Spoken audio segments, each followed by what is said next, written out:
in a different state. Wow. So, So very cautious. It's kind of this is why we can't have nice things. Yes. Wow. Okay.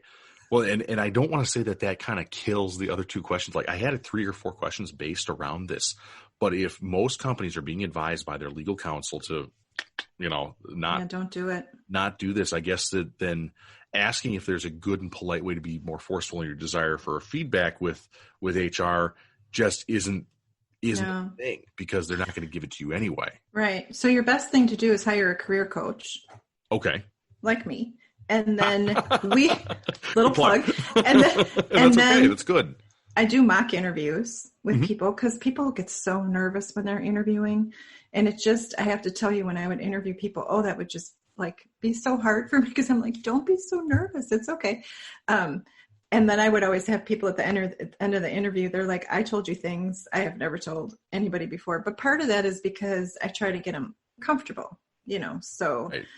I want them to be able to tell me things. But so any career coach can help you with a mock interview ahead of time, but they can also help you after the interview. You can go over what it is that you said, what it is that you did. And if they're good, the coach is good at what they're doing, they should be able to give you the feedback that you're hoping that you would get from the HR department that they're not going to give you. So. Gotcha. Yeah. Okay. And I think the biggest thing is you have to remember, it's never just that interview. How responsive are you to somebody's email? All of those things. When I ask you for something, like you had great interviews, and then I need that org chart so I can do your reference checks, how long does it take you to get it to me? Are you getting me your transcripts that I requested? All the things. If it's taking you a really long time, in my mind, I'm thinking, when you're working for that company, are you going to have good follow-up? Are you going to have, so it's always more than just that interview. Gotcha. And what's the time frame for you, personally, if you asked me as an applicant, hey, Rob, can you get me the org chart from your last major job? And absolutely. Yeah. I'll get it to you. And let's say it's a Monday. If I get it to you by Wednesday morning, am I fast enough? Am I slow enough? Where does that line fall? Oh, that would be perfect. Oh, okay. Good. And sometimes the org charts can take a little while, because they'll actually physically go get the org chart from where they're working now or wherever, which is great. I think it's more just give me some kind of response within 24 hours. Okay. It's kind of like, without throwing my husband under the bus, it's kind of like when I say something to him and he doesn't respond, and I'm like, did you hear me? All I need is thank you for this. I'll get back to you by Wednesday. If it takes longer than that, I'll let you know. Just something. Gotcha. And then, of course, keep your promises with your deadlines, right? Yes. Good deal. Huge. All right. So we got the last few questions here, Barb, and I think this is probably one of the deepest ones so far. Oh boy. Oh, and you're gonna know parts of it, I think, because it's so when an applicant is answering questions from somebody like yourself, whether it's a one-person interview or maybe it's a panel of 5 or whatever it might be, what answer format should they be looking for? I've heard that STAR is really great, and it admittedly feels a bit worn out. STAR is situation, task, action, result. You describe, what the situation was, and I'm just doing this for our listeners to make sure that they don't know what STAR is. Describe the situation, what tasks needed to be completed, the actions you took to take it, and then how it turned out, which is result. And again, that feels really old hat in 2020. Is there a new method by chance, or is tried and true the way to go? No, new method. Oh, you tell. No, there isn't one. Oh, there isn't. I thought you said there is a new method. No new method. I got really excited I'm for a minute. I'm like, you got really excited for. You got way too excited for that one. I didn't ever call it the STAR thing, so actually, I'm like, oh, that's interesting. Well, good. It's still. I don't like that people would say that there's a format to answer questions, because I just want to feel like I'm having a conversation with the candidate, but I do want you to be complete. And if I'm asking how you would do something, using those things where this is the task, this is what I would do, the action, and then this is what the final result would be. It's really simple. And sometimes the old stuff, sometimes the old stuff doesn't work. Like we were talking about, please don't hand me your resume and come into, but this is still, it's just tried and true. It explains it from the beginning. They give, you gave a certain situation and you explained how you were going to resolve it. And I appreciate that. Got it. So that's interesting that we've seen one technique go out the window and one stay, which is very interesting. And the other thing with the panel interviews, just a FYI for anyone who's listening, who's an interviewer, I don't like the panel interviews. It is much better for a company to do individual interviews to see the answers that each of you get. And then you kind of come together and you're like, well, I asked this question and they're like, oh, they answered it this way. And then they answered it that way. You find a lot more about people's personalities than when you all try to ask questions at the same time. And it's so intimidating for people to sit in front of a panel, to walk into a room and there's, any more than 3 people sitting there and it's just overwhelming. And I don't think you get good answers out of the candidates, but. Yeah, I've been in, I think the biggest I've had was 5 or 6. And it's like, whoa, guys. It's daunting. Yeah. It is. And I'm somebody who really enjoys, going into a like a conference room and glad handing people, being like, hey, how you doing? I'm Rob. And even then, walking into an executive conference room and you've got 1, 2, 3, 4, 5 VPs and an HR head in there, that can be daunting. So good to hear that that's hopefully maybe a trend that companies steer back away from. I hope they do. Maybe. Yeah.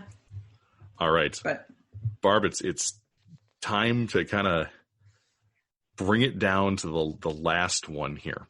And the last question for you that I have for you before we kind of close things out here is when that time at the end of an interview for somebody comes and you ask the applicant if they have any questions, what on earth, is there a right answer for that? I mean, like, I always feel like I can, get like 2 or 3, maybe from the content of the interview and maybe prep a handful of them beforehand. But are there more right answers than that, I guess? Going back to that note situation, I'm always hoping that a candidate comes in with a couple of questions in that notepad.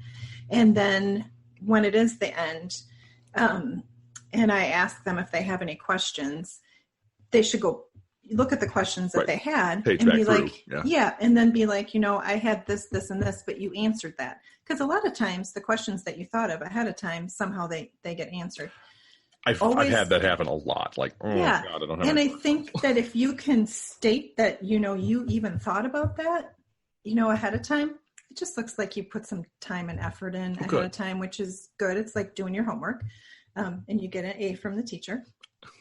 And then if they haven't talked about why the position is open, that's huge. Find out, why the position is open. The position's open because this person is moving. Well, that's great. This position's open, and how long was that person here?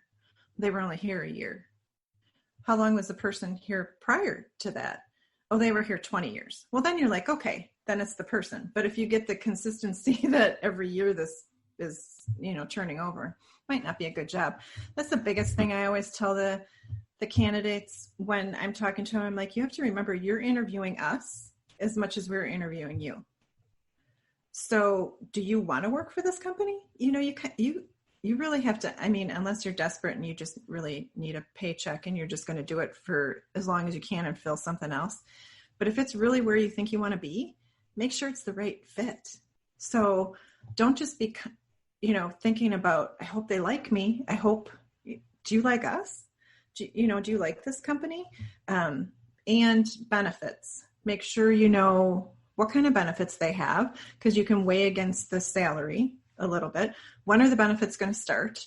It's just, a host of things. And I know, because I have millennials, my kids, and I only have 2, they're totally different. My older, who's a daughter, she very much pays attention to what the 401k looks like, all the things. My son, not so much. So I always have to remind him.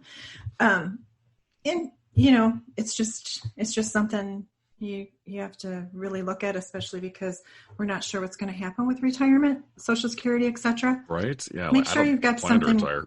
You're just going to work forever. Hey, if I can do this my entire life and people listen to me talk, you know what? As long as the vocal cords stay in shape, we're doing all right. Doesn't matter if I'm 85. There you go.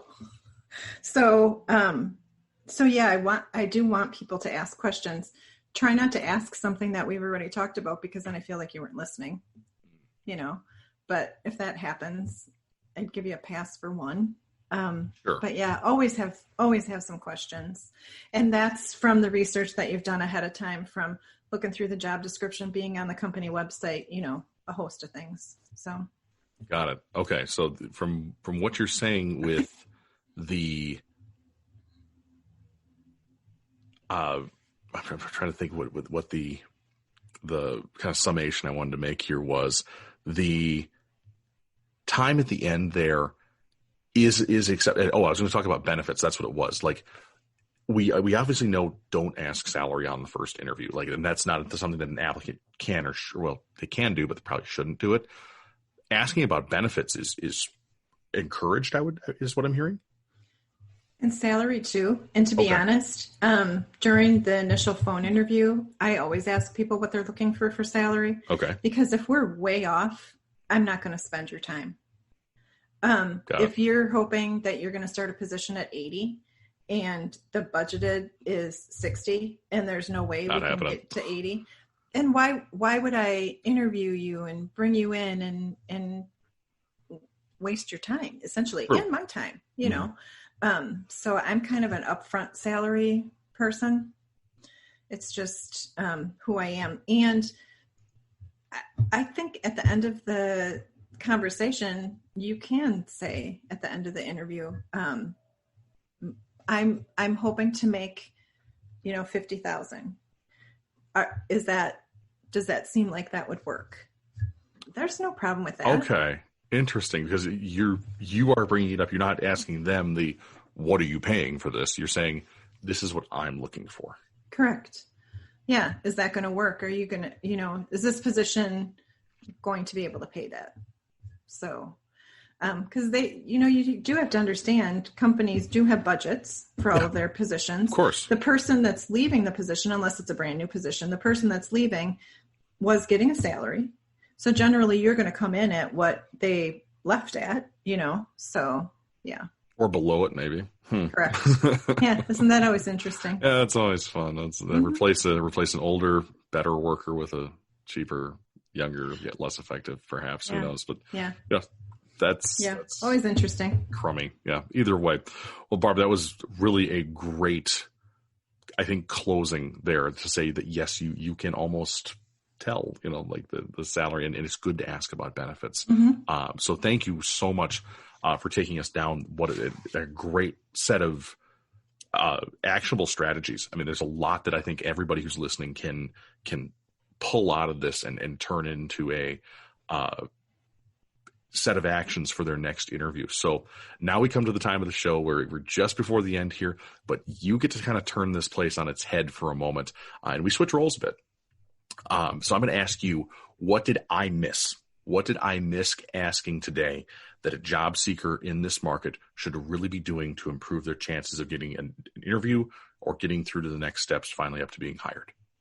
Okay, can I tell you how hilarious this is? Because that's what I ask my candidates at the end of every interview. I say, what do you wish I would have asked you? Really? I always ask them that. That's funny. Because what I've learned from interviewing myself is that I would get out to the car and I'd be like, oh, I'm really good at this. And I didn't get to talk about it. So I always ask the candidate, what is it that you wish I would have asked you? I wish all interviewers would do that, but FYI. At the end, I think it's okay for a candidate to say, I just wanted to bring to your attention, blah, blah, blah. Because they didn't, you didn't ask it. So I want to bring that to your attention.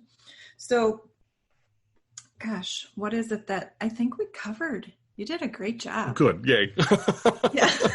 Well, you passed. You get the job. Right. Hey, I got the job. That's great. But no, if there is anything that comes up, obviously I think there's a lot more to dig into on this subject. And you have been just a tremendous guest. Thank you.